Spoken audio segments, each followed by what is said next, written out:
કૃષ્ણ જય માતાજી, કેમ છો બધા? મજામાં થશો? અમે બી મજામાં છીએ. અને આજે આપણે બનાવવાનું છે કાળા ચણાનું શાક. તો આજે વરસાદ નથી અને ચોખ્ખું વાતાવરણ છે, તો એમ થયું કે આપણે ચૂલા ઉપર જ રેસીપી શૂટ કરી નાખીએ. તો થોડો તડકો છે અને આપણે ચણા બાફા મૂકી દઈએ. પલાળી દીધા હતા અને મીઠું પણ નાખી દીધું છે. તો આ ચણાને આપણે બાફવા માટે રાખી દઈશું.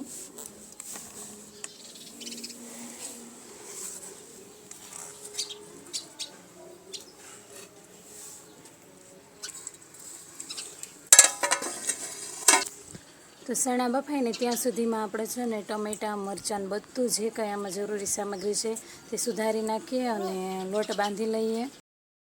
ટમેટું, લીલા મરચાં, એક નાની ડુંગળી, આદું અને લસણ, આ બધું આપણે મિક્સર જારમાં ઉમેરી તેની ગ્રેવી બનાવી લેવાની છે.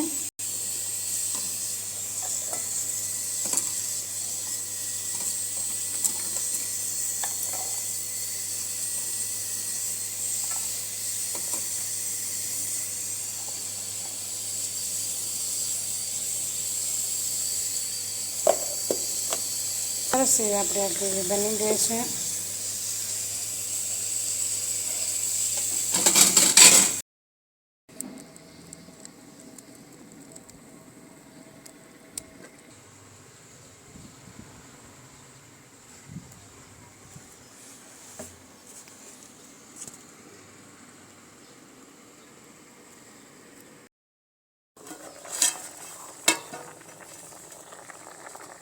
ચણા આપણા બફાઈ જવા આવ્યા છે અને તેની સાથે આપણે આ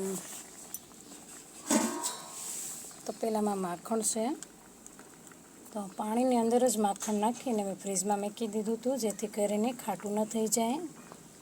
તો માખણને આપણે લાંબા સમય સુધી સાચવવું હોય, ખટાશ ન આવે, તો તેને પાણીમાં જ ઉમેરી દેવું.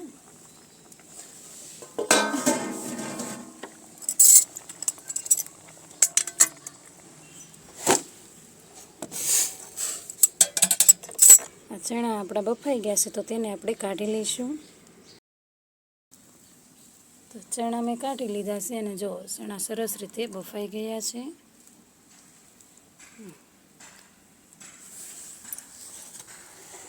તે જ વાસણમાં આપણે તેલ ગરમ થવા મૂકી દઈશું.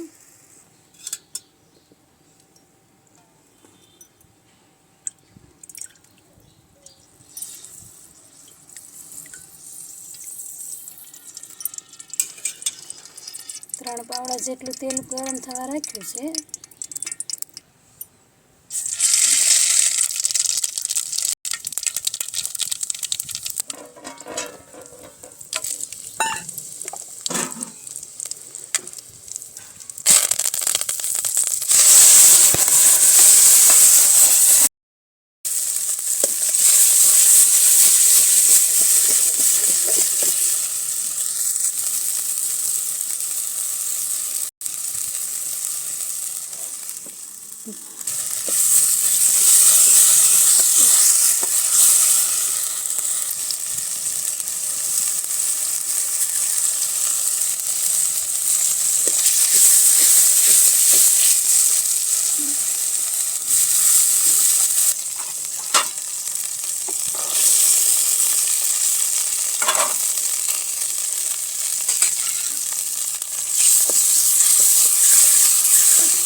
આપણે આ ચણાનું શાક સરસ રીતે રેડી થઈ ગયું છે, તો તેમાં આપણે કાપેલા ધાણા નાખી દઈશું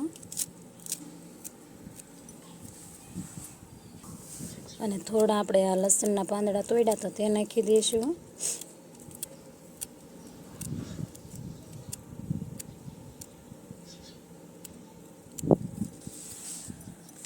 તેની સાથે આપણે થોડો પાવભાજીનો મસાલો છે તે ઉમેરીશું, થોડું ધાણા જીરું અને સરસ રીતે મિક્સ કરી દઈશું.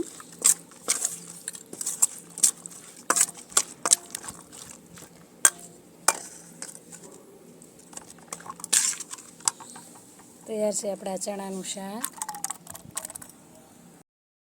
રોટલી બનાવવા માટે તાવડી મૂકી દીધી છે.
આપણે આ માખણમાંથી પાણી કાઢી લેવાનું છે.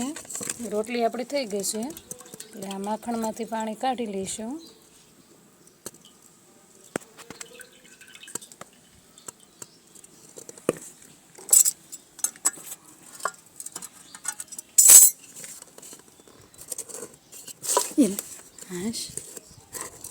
બધું માખણ વેરાઈ જાય તો આપણે આ માખણ તાવા મૂકી દીધું છે. 1 ચમચી જેટલું આપણે માખણ કાઢી અને શાકમાં નાખી દઈશું.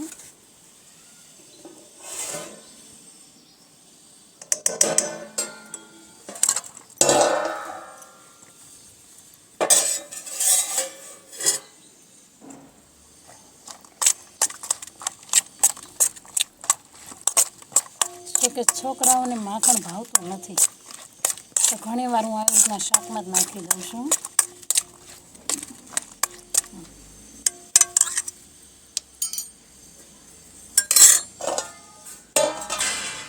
તો તૈયાર છે આપણું ચણાનું શાક, ઘઉંની રોટલી અને માખણ તાવી નાખીએ.